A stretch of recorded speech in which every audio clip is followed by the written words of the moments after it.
Hello po mga kapatid, magandang araw po sa ating lahat. Kung meron kayong panahon, basahin niyo po itong chapter 45 of Patriarchs and Prophets, The Fall of Jericho. And dito po pinag-uusapan mga kapatid ang kasalanan po ni Achan. Ngayon po mga kapatid ay atin po itong tatalakayin kasi nga ito po ay na-misunderstood ng karamihan sa atin. Lalo na sa loob ng Seventh-day Adventist Church na kung saan yung tinutukoy ng mga pastors na mga Achans, mga kapatid, ay yung talagang mga hindi po nakapagbibigay or makapagbibigay ng mga tithes and offerings every Sabbath. Gabi mga kapatid, or miyembro ng iglesia na hindi makakapagbigay ng tithes and offerings. Yun po yung tinutukoy nila na sila lang yung mga Achan. Pero tingnan po natin ang lubusan or microscopically, tingnan po natin ang maigi mga kapatid. Kung sino po talaga yung tinutukoy dito na mga Achans po. Tingnan po natin mga kapatid. Ito'y patungkol po sa ginawang kasalanan ni Achan noon. And sabi dito,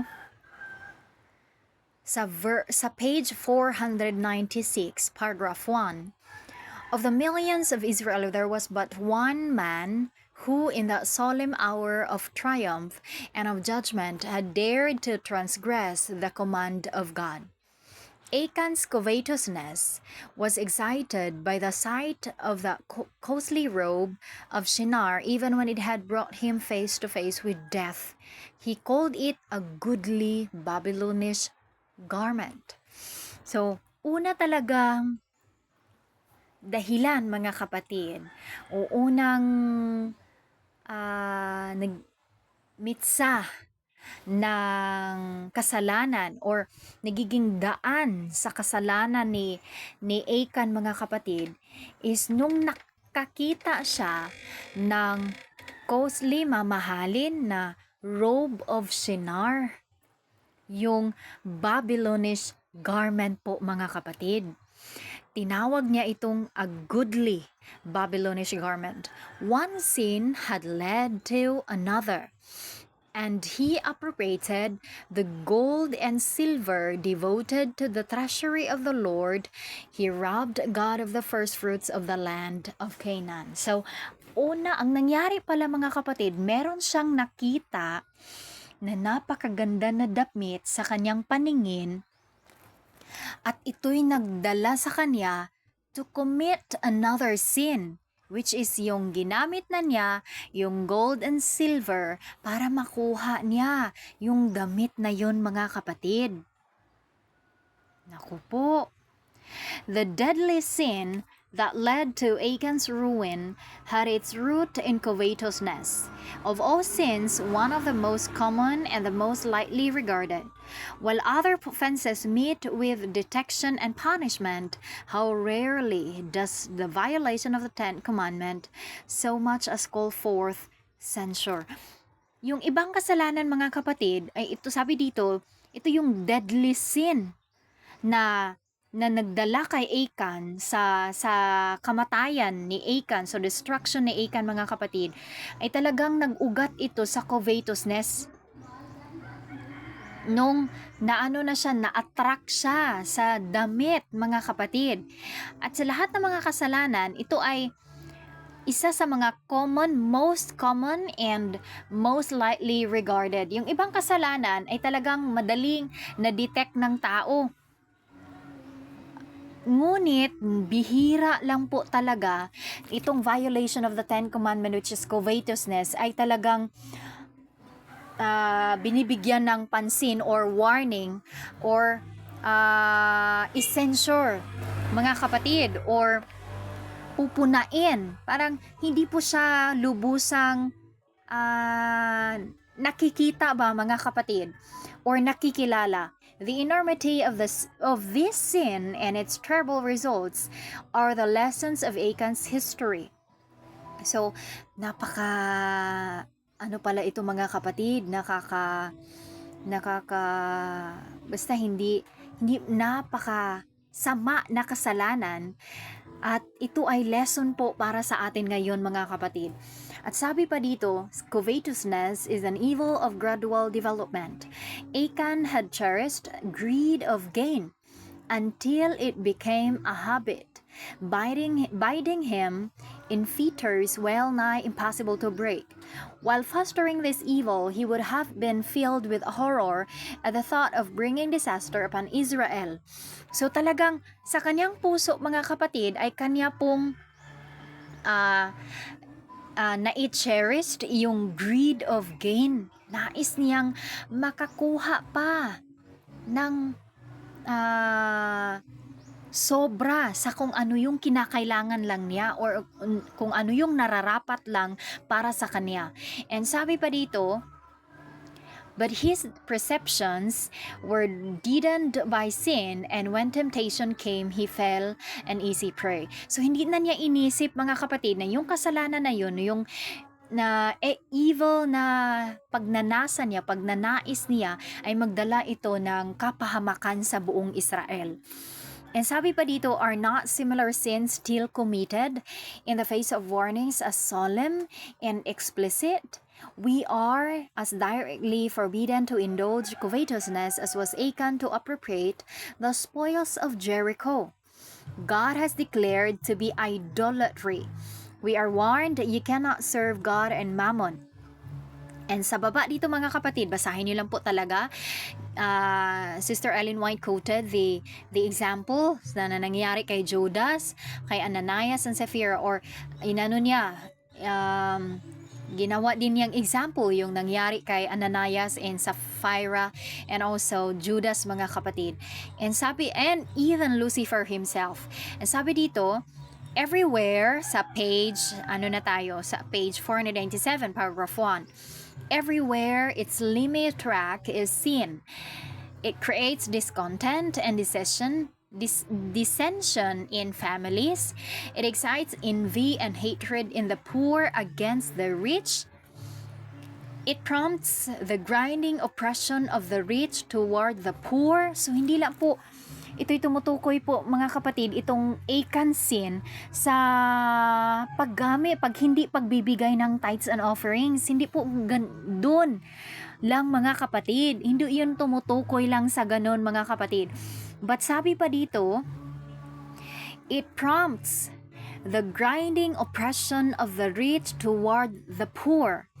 And this evil exists not in the world alone, but in the church. Ayun, napakalinaw. Itong grinding oppression toward the poor mga kapatid ay nag-exist din ito sa loob ng iglesia. Atin po iyang pag-uusapan mamaya. How common even here to find selfishness, avarice, overreaching, neglect of charities, and robbery of God in tithes and offerings. So hindi lang po pala robbery in tithes and offerings, but also selfishness, avarice, overreaching, neglect of charities. Mga kapatid, kasali din ito po sa kasalanan ni Achan mga kapatid, or sa example na ginawa ni Achan. Kasali ito sa kasalanan na nagdala kay Achan into commit another sin, which is to appropriate the gold and silver na para na sana sa Panginoon mga kapatid. At ano itong overreaching po mga kapatid? Isa sa example niyan, itong mga libro sa loob ng iglesia na napakamahal po na binibenta. Yan po ay overreaching po mga kapatid. Selfishness, and sabi pa dito, grinding oppression of the rich toward the poor, or of the church toward its members. Mga kapatid, kaya nga po, yung mga miyembro sa loob ng iglesia, napakatagal ng panahon na sila ay nagbibigay ng mga tithes and offerings, ngunit pag magkasakit sila at mamatay ay wala po talagang matanggap. Dahil po sa selfishness, na ginagawa po ng leadership ng members or ng Seventh-day Adventist Church. Among church members in good and regular standing, there are alas many Acans. Many a man comes statedly to church and it sits at the table of the Lord, while among his possessions are hidden unlawful gains. Ayon, mga kapatid. Marami daw sa mga tao na pumupunta sa iglesia, umuupo po sa lamesa ng Panginoon habang sa kanyang possessions po, nasa kanyang mga kamay or sa kanyang treasures ay nakatago po, mga kapatid, ang hidden unlawful gains. Mga hindi nakaayon na sa prinsipyo ng Panginoon na mga ganansya. Mga kapatid, the things that God has cursed. For a goodly Babylonish garment, multitudes sacrifice the approval of conscience and their hope of heaven. Multitudes barter their integrity and their capabilities for usefulness for a bag of silver shekels. The cries of the suffering poor are unheeded. Ayon. Isa ito, mga kapatid, na talagang kasalanan ng iglesia ng Seventh-day Adventist Church. Yung suffering poor are unheeded. Hindi lang po tithes and offerings ang kanilang hinihingi, pati na din po yung mga ano ba yan? Yung nagpapaamot pa, para sa fellowship, nagpapabili pa, meron pang mga yung mga t-shirt, papabili pa kahit talagang yung mga miyembro ang dami ng mga bayarin. Hindi lang tithes and offerings, pati pa yung Sabbath school lesson, bibilihin pa, may bayad, ang dami po talagang binabayaran ng mga miyembro. Ngunit yung mga mahihirap, mga kapatid, ay wala po talaga silang pakialam. Kung naghihirap ba yung tao na hindi na makapagbibigay, wala po silang pakialam nun. Kung magkasakit ang miyembro ng iglesia, lalo na mahihirap, wala sila pong pakialam. Ang sasabihin lang po nila, magkokolekta ng na sa mga miyembro din kukunin, mga kapatid, yung itutulong ng mga nagkasakit. Tapos sa sanitarium, ay naku, hindi po talaga makapasok doon ang mga mahihirap. Ganito covetous, selfish itong leadership ng General Conference or ng Seventh-day Adventist Church, mga kapatid. The gospel light is hindered in its course. The scorn of worldlings is kindled by practices that give the lie to the Christian profession. Ayun. Naku, mga kapatid, nakikita yan ng sanlibutan. And yet, the covetous professor continues to heap up treasures. Ayun. Ang mga covetous na mga professor, nagpapatuloy sa pagpaparami ng mga treasures nila. Grabe, mga kapatid, galing po sa mga miyembro ng iglesia. Will a man rob God? Yet ye have robbed me, saith the Lord. Achan's sin brought disaster upon the whole nation. For one man's sin, the displeasure of God will rest upon his church, till the transgression is searched out and put away. The influence most to be feared by the church is not that of open opposers, infidels, and blasphemers, but of inconsistent professors of Christ. These are the ones that keep back the blessing of the God of Israel and bring weakness upon His people. So nakakalungkot, mga kapatid. Ito talagang kasalanan na covetousness, selfishness, avarice, overreaching, neglect of charities. Ayon, meron ba ginagawang charities among the members, mga kapatid? Especially sa mga poor na mga brethren. Wala po talaga. Kanila lang pong itinatapon ang mga miyembro na nagkakasakit at ipapapunta sa mga public hospitals. Doon manghingi ng tulong. Mga kapatid, sa ngayon, i-post na lang sa social media. Kasi nga, mismo yung leadership ng church ay walang tulong na ibibigay. Ganon sila ka-selfish, mga kapatid. Hindi po sila nahihiya, mga kapatid. Hindi po sila nahihiya na napakamahal ng mga sanitarium at saka yung eskwelahan, at wala talagang miyembro na mahihirap na buong buhay niya nagbibigay ng tithes and offerings na maipasok doon sa sanitarium, mga kapatid. Dahil yung sanitarium na mismo ay pera-pera lang yan. Business po yan, mga kapatid. Hindi po yan missionary. Business po. Ay yung mga kapatiran, yung mga nagkakasakit, kahit nga yung mga namamatay ay wala po talagang matatanggap. Ganito katuso po ang mga shepherds, professed shepherds ng flock, ng mga Adventist members, mga kapatid. Ganito sila kasakim sa pera po, na walang awa po sa mga mahihirap. Ang kanila lang pong ninanais na ikaw ay magbigay ng tithes and offerings. Wala silang pakialam kung meron ka pa bang natira sa iyo. Meron pa bang natira sa iyo. Like grinding the poor, mga kapatid. At wala din po silang pakialam magkasakit ka man. Wala silang pakialam noon, mga kapatid. Sa bibig, nagdadasal, ngunit wala po sa gawa. Wala pong maibigay na tulong.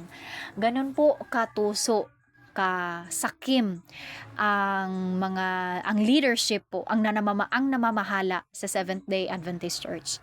And grabe, nakakaawa yung mga kapatiran. Yung spiritual food, ang after lang po talaga nila sa mga miyembro ay tithes and offerings, mga kapatid, para magpapayaman sa kanila, magpaparami ng kanilang sasakyan, magpapaganda ng kanilang bahay, at magpapapunta sa kanila sa kanilang mga pamilya or sa kanilang sarili sa iba't ibang lugar, mag visitation sa ibang lugar, sa other countries, gamit ang mga tithes and offerings ng mga miyembro. Yun po yun, mga kapatid. Ngunit pinapakain ba nila sa tamang spiritual food, or pinapakain ba nila ng tama sa spiritual yung mga miyembro, mga kapatid? Ay naku, wala po talaga, mga kapatid. Ang pinapakain po nila yung mga paulit-ulit, yung mga spiritual food na nare-representahan ng ng gatas, mga kapatid. Hindi po lumalago yung spiritual condition ng miyembro ng mga miyembro ng iglesia na Seventh-day Adventist, kasi nga yung mga pastor mismo na nagpapakain ay sila din mismo ay mga tulog, mga kapatid, kasi nga dahil po sa kanilang greediness, unlawful gains, at walang awa po, pagkasakim po, walang awa sa mga miyembro ng iglesia, ayun po ang nagdala sa kanila into blindness, mga kapatid. Kaya nakakaawa po talaga tayo kung hindi po natin buksan ang ating mga puso at isipan. And may God bless us all.